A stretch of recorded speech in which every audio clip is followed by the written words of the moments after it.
Hello everyone, welcome back to another episode of Couch Creatives. I'm your host, Danelle. Thank you guys so much for tuning in. Before we get into today's guest and today's lineup, I just want to send a major thank you and shout out to our sponsors, Ghana Dude Hub and Speedo Juice Bar. It's because of partnerships such as this that we can continue to get to know Cape Town's creatives. So, on the couch with me, I've got a business mogul, entrepreneur, natural hair advocate, gender-based violence advocate, singer and songwriter, student, and Zeta Taylor, ladies and gentlemen. Hi. Zeta, thank you so much for joining us. How are you doing? I'm good. Thank you for having me. No problem. Okay, so Zeta, have you had a musical background? Yes. So I started music when I was 14. Well, that's when I did my first show. I was 14 years old and I belonged to ADM Vocals at the time. Okay. So she came to the school and she was like looking for people that do music and stuff, and obviously at 13, 14 you're like, you know, sing, kind of not. I wasn't sure, and then I just tried it because I enjoyed music. I love music, always wanted to do it. And then so I started with her, and then I did my first show and I sang an Adele song, obviously. Everybody sings Adele. And so that's where it kind of began. And it's just been blossoming ever since. Yes, it's been a journey, but yeah, that's where it all started. And the industry, what is the music industry like from a female artist perspective? So I always thought that if you want to cement yourself in the industry, you have to work extra hard, especially as a female, because I feel like the industry is very much male dominated. So if you want to be seen, you have to climb the ladder, and I believe to be genuine when doing so. So I don't think that stepping on another person will help you succeed. I think that will just stagnate your growth mentally and spiritually. So if you really want it, you will work very hard to get where you need to be, because it's tough. That's great, man. And how long you released a new single recently from Yes, Ik Droom with RJ. I released with RJ. And we can find that on everywhere. So Spotify, YouTube, Apple Music, iTunes, everywhere. And the collaborations, because I mean, you know, when we bring artists onto the show, we always touch on collabing and getting to work with other producers and other artists. And a lot of people have mentioned that it is a struggle to get collabs, especially like when money is involved. How has collaborations been for you? So it's been amazing. So I've been working with someone that I consider family. His name is Sean Calvin. He is actually my collab on my previous song, Just Vilika. So like he's my producer, he's everything. But when it comes to collabs, it is difficult because once you have a name out there, everybody just assumes that you want to work with everybody. Yeah. Everybody is sending you beats and stuff, and it's amazing. I'm so grateful, but it gets very difficult when you have a sound that you're trying to cement, and even when you want to get out of that sound, people assume that is your sound. So when you try to spread out, it makes it even more difficult. So when it comes to collabs, I think you have to look for somebody that fits with you, fits with your brand, fits with your sound, because not everybody has the same goal, vision as you do. So I think that's what makes it difficult. Dope, man. And also, like, I mean, growing up, you know, I don't think you just woke up one day and decided, you know what, I want to be an artist. So how do you think your family or people around you kind of responded to you going into music?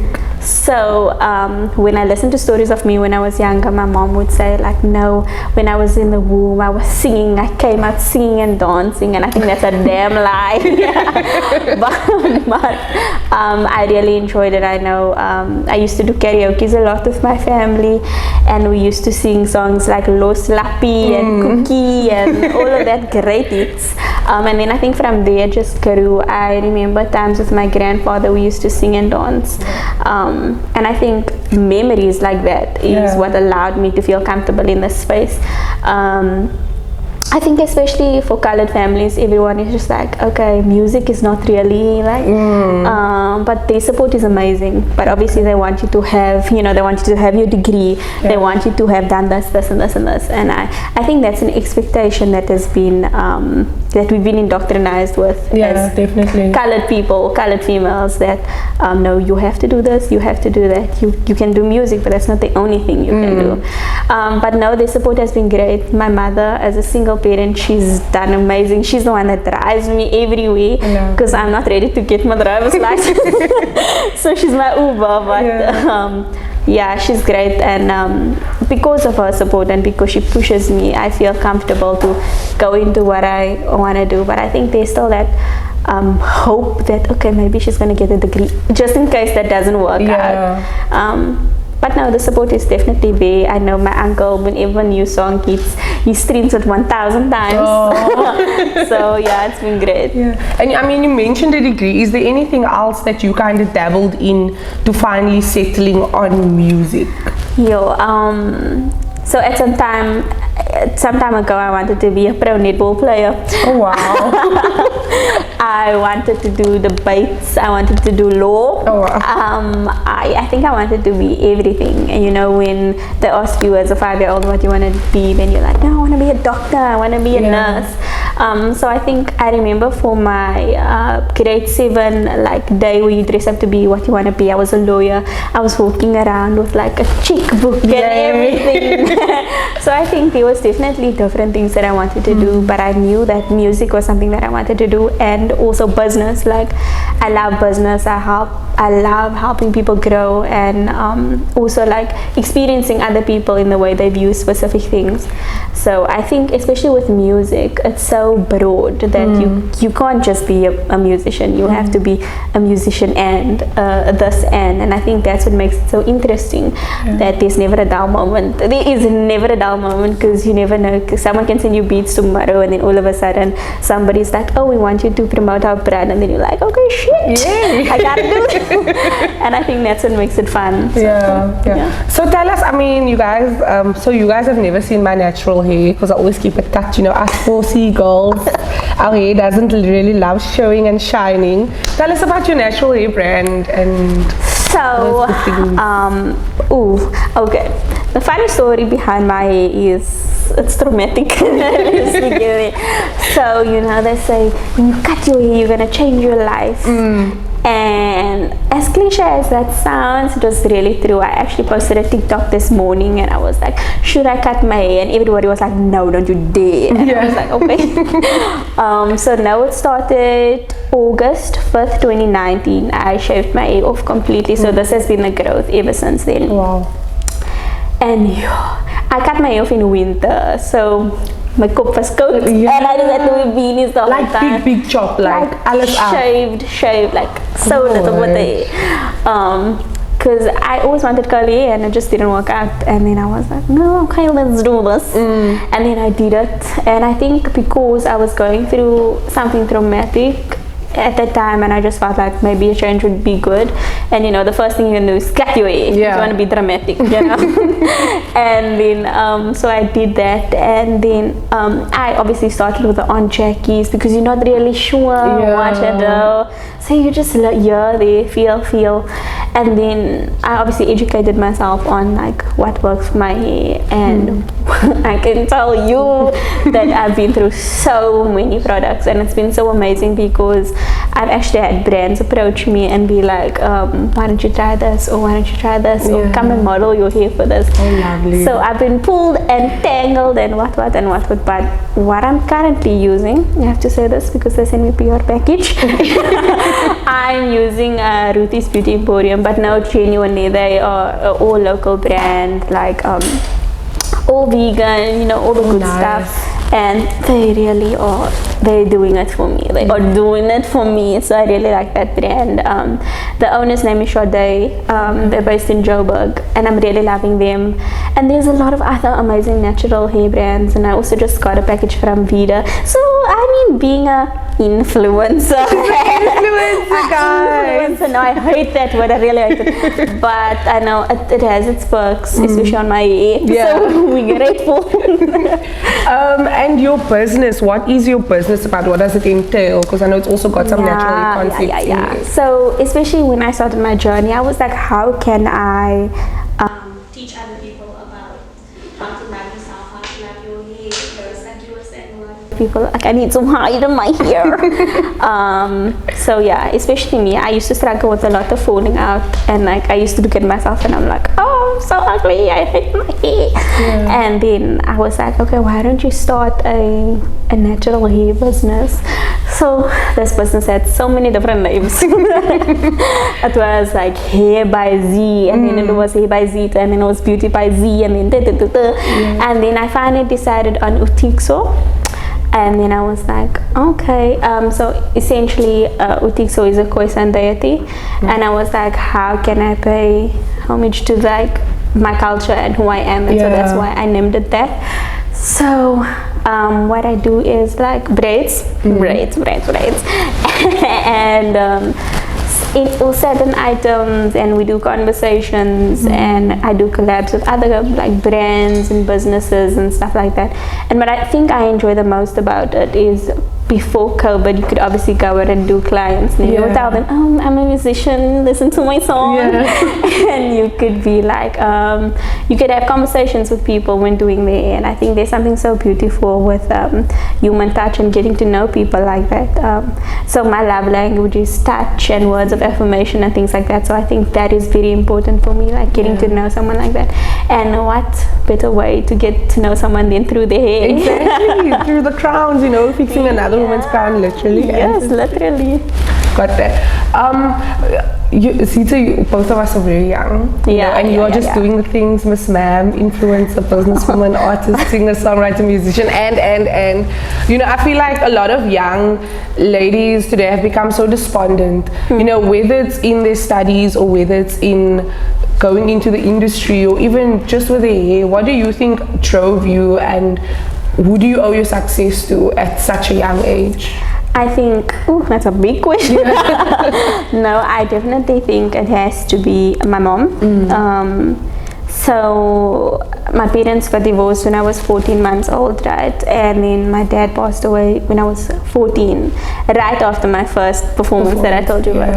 And I think after that, things changed for me, and I kind of always felt like I had to be better. I had to, you know, I've got a younger sister, she's 10, so she looks up to me. So I always believe that I have to, you know, you got to, because I mean, she has to step in after me, and what I leave for her is important. And also I think for my mother, she's such a powerful woman. Like, my word, I can tell you. She, you know, parents, and it's a mother-daughter relationship. She has to be the mom, she has to be the dad, she has to be everything. And growing up, I was always told that you just want the best for me. Like, no, are you sure you want to go to that party? Are you sure you want to, you know? But I think because of that, she really made me think that I can do anything, because if I'm not going to go out partying tonight, I can work on my brand, I can work on my music, I can work on my goals and stuff. And obviously when you're young, you want to get lucky. The streets are calling. The streets are calling my name. And then she was like, no, but... And so also she stopped working 2 years ago. And I think that was the turning point for me, when I was like, okay, she has lived her whole life trying to support me. It's time I do something to support her. So I think that was definitely it. And ever since then, I just told myself I cannot fail. I cannot fail. Like, I refuse to fail. And it's so tough, because also because you believe so much that you're not allowed to fail, that when you do fail, it's very difficult to get back on that ladder. So definitely my mom. Who is Zeta Taylor behind the music and the acting and the brand ambassadoring, and what do you enjoy doing on a typical day? Netflix. Netflix and show Max. I'm actually watching The Handmaid's Tale, so that's where my passion is coming. No, Zeta on a typical day, I'm very quirky. A lot of people don't believe it. I'm super quirky. I'll get up and dance, and I will make TikToks, and I will talk a lot of nonsense, and I'll run in the house naked. And yeah, I'm super quirky and I'm very lazy natural. No matter what I say, I'm very lazy. So chilling or sewing or going out with friends, exploring, experiencing things, I love that so much. That makes me happy. What are a few of your favorite places in Cape Town? Oof. So I just came from Mykonos. No, I really love that place. I think because I've been there so many times, it's the one for me. I've been to a couple places, so but there are so many things that I still want to experience, and I feel so bad because I haven't really experienced Cape Town in all its glory. Like I wanted to go to Table Mountain, and then the wind was blowing, and then I just never went back. And also I'm afraid of everything, so like I'm afraid of heights and stuff like that, and so I think that is what, like, that's what makes it difficult for me. Like I can't like just go and be like, oh. But I want to go kayaking and I want to do this. But I just never get to that point. But yeah, so I think my favorite place in Cape Town would have to be my house. Yeah. Sounds. Do you guys have any questions in the background? A lot. Like we had a whole conversation, Kayla. You try the new. I can't open this. My nails are nailing. I want to get your comments. Never mind. On the new shape. Guys, we're doing a review. Speedo juice bar. Not That sent us smoothies today. not the What is same this milkshake? cushion I'm pulling. Did you? That's a no comment. Who said it's fucking amazing? Yeah. You're very passionate, eh? There's an elephant in the room here, like in terms of some guesses that you not introduce yourself. Hi. Hi. This is not Remember me? acknowledging. He's not acknowledging.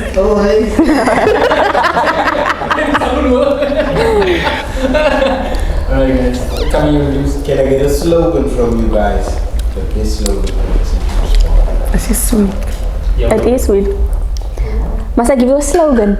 Like can you like Can you sing us the slogan? Yeah! I don't even have a slogan for myself. What do you mean? it's gonna be the next Zeta shake or something. La la la. Zeta shake. I like that.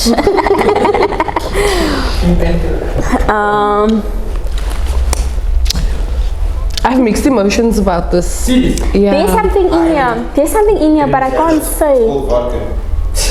Okay, man. We gotta be sipping. No, I like it. You like it? I like it a lot. But there's something in here. It's like little pickles. Yeah. I want to know what it is.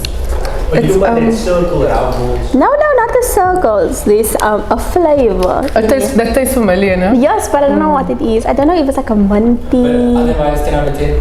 Oh yeah. Thank you. That's the winning. Yes. 10 out of 10. 10 out of 10. I'm still thinking. Hi. This is a sponsorship. 10 out of 10.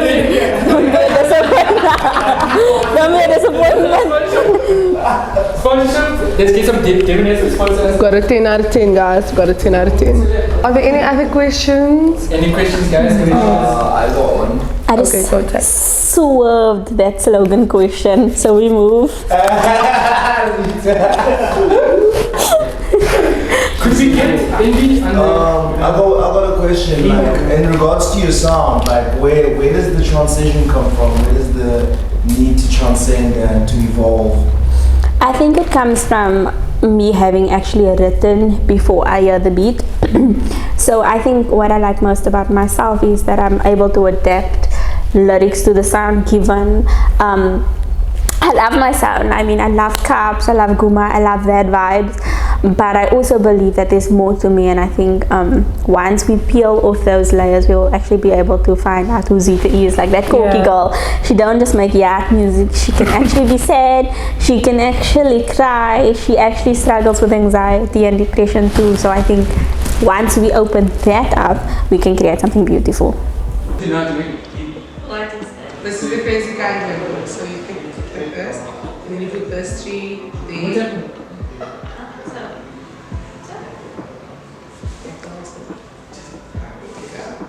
And you need to things out. So only this Why is it so difficult? Can you look, I'm explaining here, I'm lost. There we go. That's it. There we go. Okay, so then all of these are gonna go down. We can. Oh, okay. We can. That seems a bit devilish. Yeah. Uticso. It's not a box. And we got you some. Ready? How did you come? Another one. It's in white shirt. I'm gonna close the door. Mad's gonna